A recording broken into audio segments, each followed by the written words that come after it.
क्या अमेरिका ने पुतिन की लक्ष्मण रेखा लांघ दी है और क्या शुरू होने वाला है थर्ड वर्ल्ड वॉर? पुतिन ने सीधे सीधे अमेरिका को धमकी दिया और कहा है कि अगर अमेरिका ने गलती से भी हमारी लक्ष्मण रेखा को लांघने का दुस्साहस किया तो फिर अमेरिका को इसका खामियाजा भुगतना पड़ेगा। विश्व युद्ध की शुरुआत हो सकती है अगर अमेरिका ने पुतिन की लक्ष्मण रेखा को लांघ दिया। लेकिन पुतिन क्या कहें कि रूस की लक्ष्मण रेखा क्या है? क्या अमेरिका की साजिश से रूस परेशान आ चुका है या फिर अमेरिका ने नाटो के साथ मिलकर रूस की घेराबंदी कर दी है और किसी भी वक्त हमला हो सकता है? रूस अमेरिका को अंतिम वार्निंग क्यों दे रहा है? सवाल यह भी है कि क्या रूस बौखला गया है कि जिस तरीके से अमेरिका यूक्रेन को हथियार सप्लाई कर रहा है उससे रूस इस जंग को जीत नहीं पा रहा है। आज हम आपको बताएंगे रूस की लक्ष्मण रेखा क्या है और अमेरिका इसको कैसे लांघने की कोशिश कर रहा है या इसको लांघ चुका है।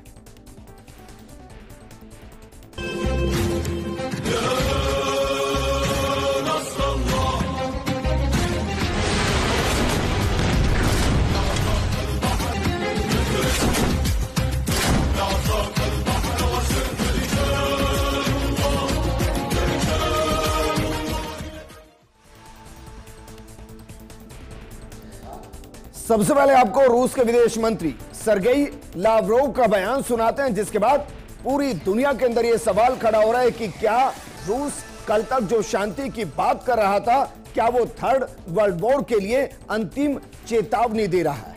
रूस के विदेश मंत्री सरगेई लावरोव ने क्या कुछ कहा, सबसे पहले जरा इस बयान को देखिए कि वो क्या कह रहे हैं। वो दरअसल कह रहे हैं कि वॉशिंगटन और मॉस्को के साथ आपसी संयम की भावना को खो रहा है। यूक्रेन को हथियार सप्लाई करने के मामले में अमेरिका ने लाल रेखा यानी कि लक्ष्मण रेखा को पार कर लिया है। अमेरिका को यह समझना चाहिए कि हमारी रेड लाइन मजाक बनाने की चीज नहीं है। वो आगे क्या कह रहे हैं? वो कह रहे हैं कि अच्छी तरह से इस बात को जानते हैं, उन्हें उम्मीद है कि वॉशिंगटन यूक्रेन को हथियार सप्लाई करने के संभावित परिणामों को समझेगा। मुझे विश्वास है कि वहां महत्वपूर्ण प्रभाव डालने वाले उचित लोग बचे हुए हैं। हमें उम्मीद है कि वो अमेरिका के हितों को ध्यान में रखेंगे। ये रूस के विदेश मंत्री सरगेई लावरोव का बयान है। इससे इतर खुद व्लादिमीर पुतिन ने बयान दिया और पुतिन ने कहा कि वैसे तो जो बाइडेन उनके अच्छे दोस्त हैं, लेकिन जिस तरीके से इस जंग में जो बाइडेन ने उनके ऊपर प्रतिबंध लगाए, जिस तरीके से यूक्रेन को हथियार सप्लाई किए, वो उसके पक्ष में नहीं है। और उन्होंने यहां तक कहा कि अगर कमला हैरिस अमेरिका के अंदर चुनकर आती हैं तो उनके साथ एक बेहतर संबंध हो सकते हैं, क्योंकि वो खुद को कमजोर दिखाना पसंद नहीं करती। इन बयानों के मतलब क्या है?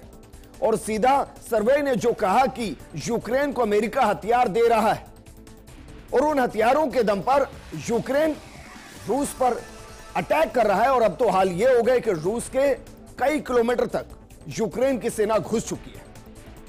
तो सवाल यह है कि यूक्रेन को वो कौन कौन से घातक हथियार है जो अमेरिका की तरफ से सप्लाई किए जा रहे हैं। एक छोटी सी लिस्ट हम आपको दिखा रहे हैं, वैसे लिस्ट बहुत बड़ी है और लगभग 100 से ज्यादा तरीके के हथियार दिए जा रहे हैं, लेकिन जो बड़े बड़े हथियार हैं उनमें कौन कौन से हैं ये जरा देखिए। 155 mm की तोपखाना राउंड, इसके अलावा मोर्टार है, गोले बारूद हैं, RAM-7 वायु रक्षा गोला बारूद है, AIM-9M वायु रक्षा गोला बारूद है। इसके अलावा 50 कैलिबर गोलियां हैं। मानव रहित हवाई सिस्टम भी यूक्रेन को दिया गया है। High mobility artillery rocket system दिया गया, जिससे लगभग 30 से 35 किलोमीटर तक सीधा अटैक किया जा सकता है और कुछ रॉकेट की क्षमता 300 किलोमीटर तक है। इस दौरान आपको बता दें कि यूक्रेनी सेना को ट्रेनिंग भी दी जा रही है और वो अमेरिका की तरफ से दी जा रही है, जो उनको लड़ने की ट्रेनिंग दे रहे हैं। अब जरा सोचिए, रूस से जंग कौन कर रहा है? रूस से जंग यूक्रेन कर रहा है या यूक्रेन को शैडो बनाकर, कंधा बनाकर अमेरिका जंग लड़ रहा है?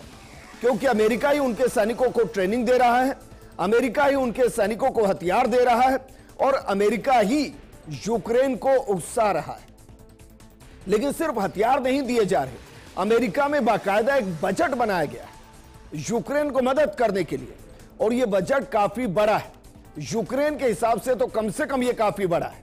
यह लगभग 110 अरब डॉलर के आसपास का बजट है। लेकिन यह कैसे यूक्रेन को दिया जा रहा है, कैसे इस जंग में रूस के खिलाफ इस्तेमाल किया जा रहा है, इसको भी जरा देखिए। यह किस तरीके से बटा हुआ है। और जो 110 अरब डॉलर का बजट है, उसमें जो सैन्य सहायता दी जा रही है वो 49.6 अरब डॉलर की दी जा रही है।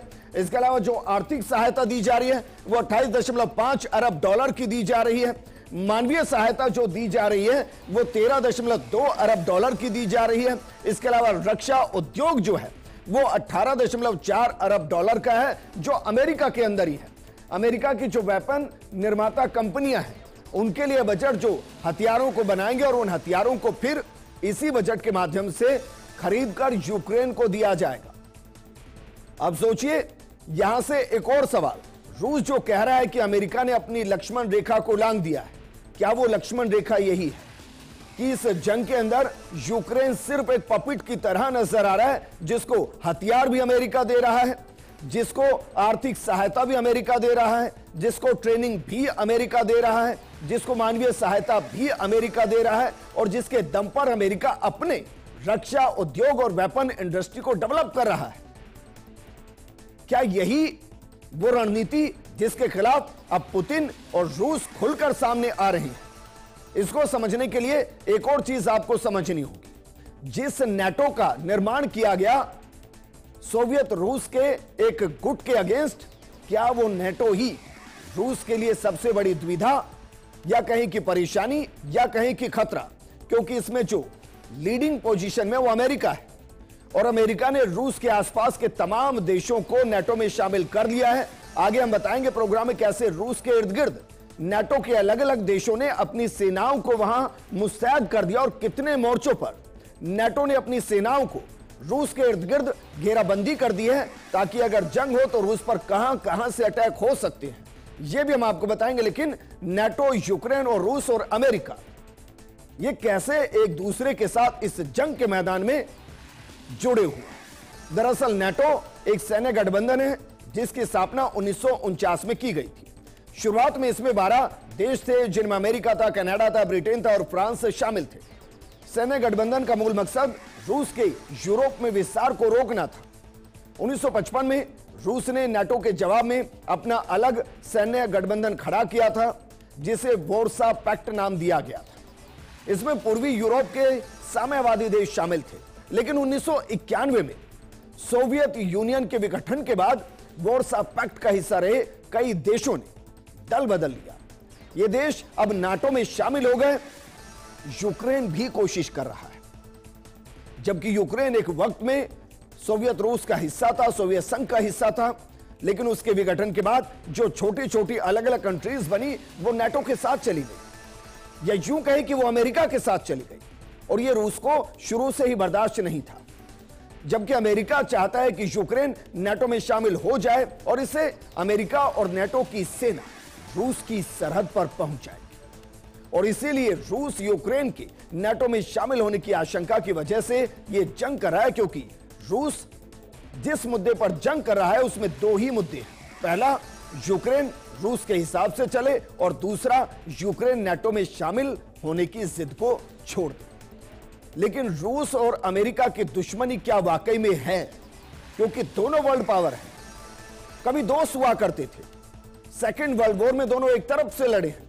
तो फिर यह दुश्मनी कैसे पहुंची, और क्यों आज दोनों एक दूसरे के जानी दुश्मन और एक दूसरे को बर्बाद करने की अलग अलग साजिशें रचते हैं?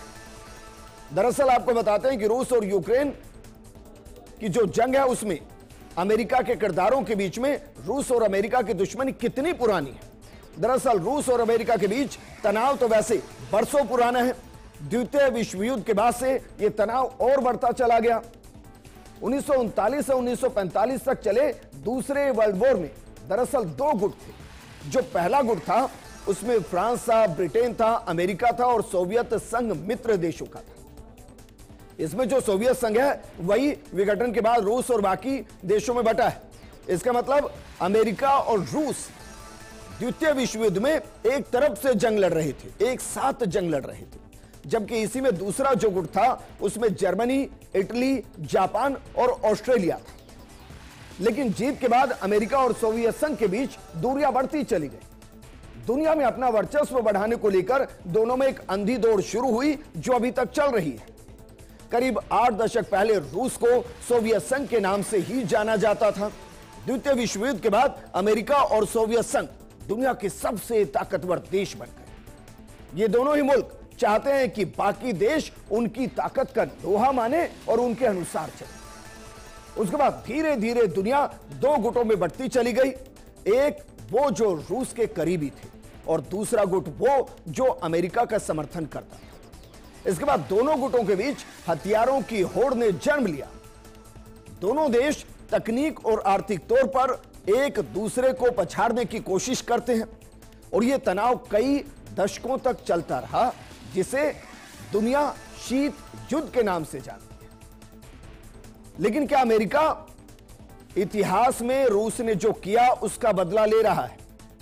इसको समझने के लिए जरा समझिए, सीरिया में अमेरिका कार्रवाई के दौरान रूस सीरिया की मदद करने लगा था और इससे अमेरिका को एक भारी नुकसान हुआ था और इसके पीछे का कारण था दुनिया में अमेरिका को झटका लगे, उसकी ताकत कम हो। रूस ये चाहता। तो क्या अब अमेरिका ने भी यूक्रेन की मदद करके रूस को उसी अंदाज में पटखनी देने की कोशिश की है या कहीं कि रूस को कमजोर करने की कोशिश की है? इसको समझने के लिए आपको एक और चीज समझनी पड़ेगी। समझना पड़ेगा कि अमेरिका ने यूक्रेन को युद्ध शुरू होने से पहले जनवरी में ही बाकायदा हथियार सप्लाई करने शुरू कर दिए और वो अभी भी हथियार सप्लाई कर रहा है। लेकिन अमेरिका और रूस के बीच में एक बड़ा समुद्र आता है। तो क्या जो नाटो देश जो कभी रूस का हिस्सा हुआ करते थे, आज वो नाटो का हिस्सा होते हुए क्या वो रूस के खिलाफ अमेरिका का समर्थन कर रहे हैं? इसको समझने के लिए जरा समझिए कि किस तरीके से हथियारों की सप्लाई हो रही है, क्योंकि कई ऐसे देश हैं जो इस वक्त बाकायदा नाटो का हिस्सा है और नाटो का हिस्सा बनने के साथ वो किसकी सहायता कर रहे हैं? वो सहायता कर रहे हैं अमेरिका की। और उनमें कौन कौन से देश हैं? देखिए, उनमें जो देश हैं उसके अंदर इस्टोनिया है, इसके अलावा लिथुआनिया है और तालविया है। ये वो देश हैं जो यूक्रेन की सहायता कर रहे हैं और यूक्रेन की सहायता करते हुए वो नुकसान किसको पहुंचा रहे हैं? वो नुकसान पहुंचा रहे हैं रूस को। और ये दरअसल वो हिस्सा जहां से यूक्रेन को हथियार सप्लाई होते हैं। लेकिन ऐसा नहीं है कि हथियार यहीं से सप्लाई हो रहे हैं। यह दरअसल वो रूट था जहां से यूक्रेन को हथियार सप्लाई हो रहे थे जंग से पहले। लेकिन जंग के बाद हथियार कहां से सप्लाई हुए? जंग के बाद जो हथियार सप्लाई हो रहे हैं वो हथियार सप्लाई हो रहे हैं पोलैंड के रास्ते। जब आप इस मैप के अंदर जाएंगे तो आपको ये जो रूट है, इस रूट के जरिए हथियार सप्लाई यूक्रेन को किए जा रहे हैं। जबकि पोलैंड अमेरिका के नजदीक है, लेकिन रूस से भी उसकी कोई ज्यादा दुश्मनी नहीं है।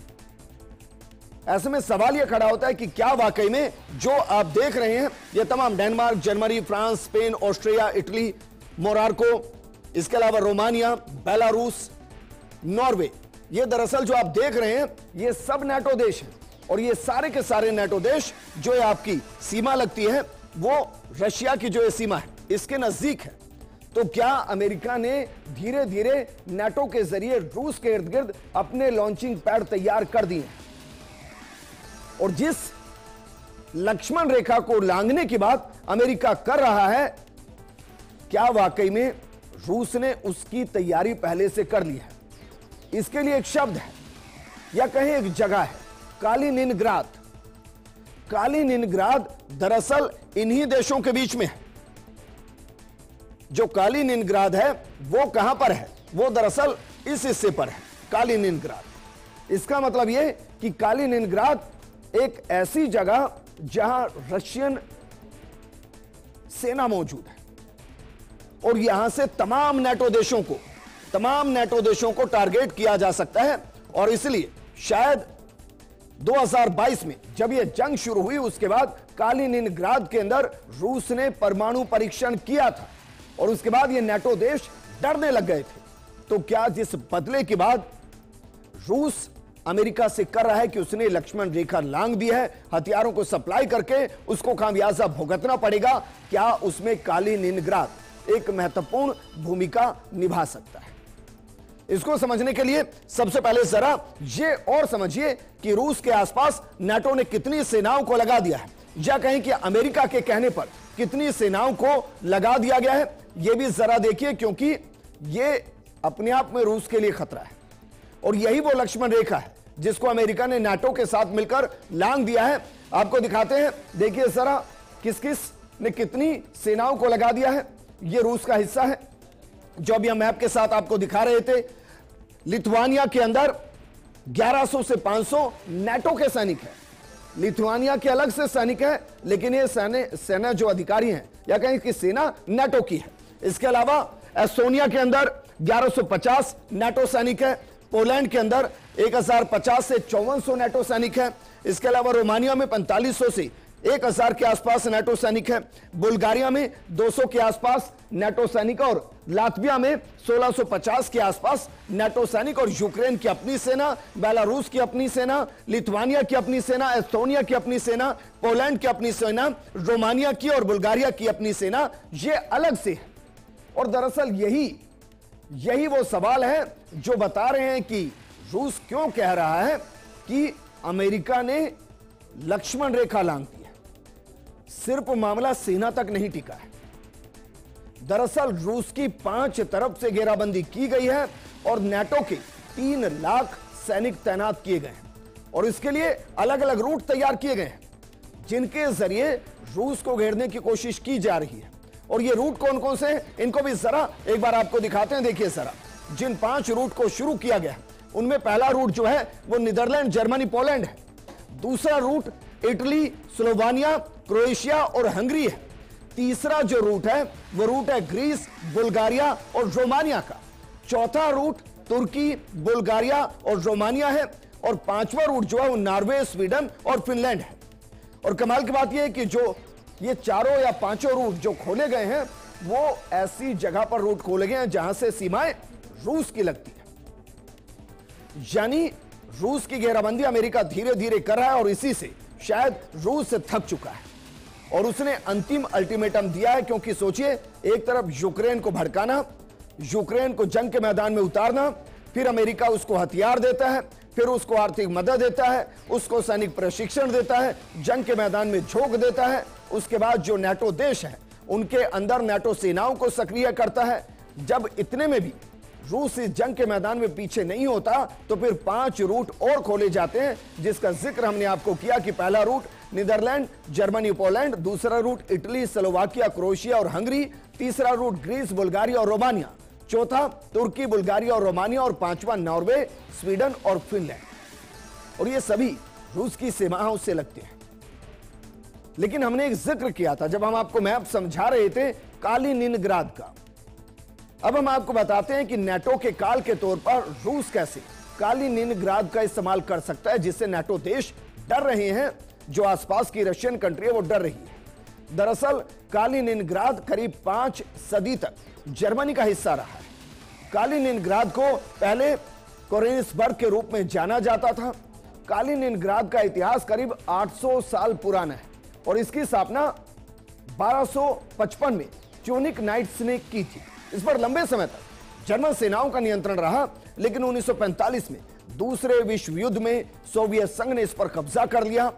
यहां रहने वाली ज्यादातर जर्मन आबादी को यहां से खदेड़ दिया गया था। बाद में यहां की करीब 5 लाख की आबादी में से 87% से ज्यादा रूसी मूल के, और ये एकदम बीच में है, जहां से इस्टोनिया और लताविया के जरिए हथियार सप्लाई होते हैं। बस वही पॉइंट पर यह जगह कालनांदिया है जहां पूरे तरीके से रूस का कब्जा है। और यहां 2022 में रूस ने परमाणु परीक्षण किया था, जिससे अमेरिका भी डरा था और नाटो देश भी डर गए थे। लेकिन अब बात करते हैं, क्या वाकई में यूक्रेन को अमेरिका उस तरीके से हेल्प कर रहा है कि यूक्रेन जीत जाए? क्या वाकई में यूक्रेन को उस तरीके से हथियार दिए जा रहे हैं जिससे रूस हार जाए?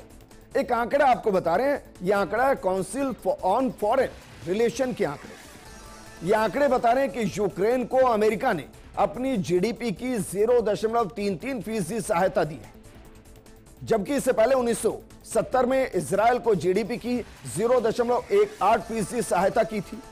1964 में लैटिन अमेरिका को जीडीपी की 0.15% सहायता दी गई, जबकि 1962 में पाकिस्तान को जीडीपी की 0.08% सहायता दी गई। इसके मुकाबले यूक्रेन को अमेरिका ने एक अच्छी खासी मदद की है, और इसको अगर आंकड़ों में देखेंगे तो हो सकता है थोड़ी आपको कम नजर आए, लेकिन बाकी देशों के मुकाबले ये ज्यादा है। यानी कि अमेरिका यूक्रेन की सहायता पर ही निर्भर करता है। इस जंग के मैदान में कम से कम यूक्रेन तभी तक लड़ सकता है जब तक अमेरिका उसके साथ है। तो चलिए यह भी आपको बताते हैं कि अमेरिका की यूक्रेन वर्सेस अन्य देशों की जो मदद है वो कितनी है और उसमें कितना ज्यादा अंतर है। तो देखिए जरा इसको समझाते हैं आपको। यूक्रेन को जो मदद की गई है वो 110 अरब डॉलर के आसपास अभी तक की गई है बीते 2 सालों के अंदर, जिसका एक आंकड़ा हमने आपको दिया कि मानवीय सहायता के लिए कितना, सैन्य सप्लाई के लिए कितना, बाकी चीजों के लिए कितना। जबकि अफगानिस्तान को जो मदद दी गई वो 400 अरब डॉलर की गई। इजराइल को जो मदद की है 330 अरब डॉलर की गई है, और जो इराक को मदद की गई है वो 120 अरब डॉलर की गई है। कमाल की बात यह कि इजराइल हमास से लड़ रहा है, अफगानिस्तान तालिबान की जंग अपनी एक अलग थी, ईरान इराक से लड़ रहा था, वहां कोई एक बड़ी पावरफुल कंट्री नहीं थी। लेकिन यूक्रेन जो रूस से लड़ रहा है उसको सिर्फ 110 अरब डॉलर की सहायता की गई है, जो बाकी देशों के मुकाबले काफी कम नजर आती है। तो क्या यूक्रेन को बर्बाद होने के लिए अमेरिका ने छोड़ा है, या सिर्फ उतना ही दिया जा रहा है जिससे रूस का नुकसान होता रहे और यूक्रेन जंग को जीत ना पाए? ये हम नहीं कह रहे हैं, ये बाकायदा यूक्रेन ही कह रहा है। यूक्रेन को बीते 6 महीने में जितनी आर्थिक सहायता चाहिए थी वो अमेरिका ने नहीं दी, और एक स्थिति ऐसी भी आई जहां यूक्रेन के पास हथियार नहीं थे और उन्होंने अपने लोकल हथियार बनाने वहां शुरू किए। तो क्या रूस ये बताना चाह रहा है कि लक्ष्मण रेखा जो आप लांग रहे हैं, जो साजिशें रच रहे हैं, उससे बाज आइए, वरना जंग और ज्यादा भयंकर हो सकती है? हालांकि इसको आप अल्टीमेटम के तौर पर भी देख सकते हैं, और इसको ऐसे भी देख सकते हैं कि जिनको उन्होंने 2 दिन पहले इनवाइट किया, ब्राजील को, चीन को और भारत को, कि आप शांति समझौते को आगे बढ़ाइए, यूक्रेन को मनाइए, रूस साथ आ जाएगा। क्या उनको बताया जा रहा है कि अलार्म बज चुका है, आप अगर यूक्रेन को मना लेंगे तो शांति स्थापित हो जाएगी, बुद्ध की नीति आगे बढ़ेगी, वरना युद्ध नीति के साथ आगे बढ़ना पड़ेगा, और आगे बढ़े तो जंग अमेरिका वर्सेस रूस होगी, यूक्रेन एक प्यादे की तरह ही होगा। इस प्रोग्राम में फिलहाल इतना ही, लेकिन आप बने रहिए फर्स्ट इंडिया न्यूज के साथ, क्योंकि खबरों का सिलसिला लगातार जारी है। नमस्कार।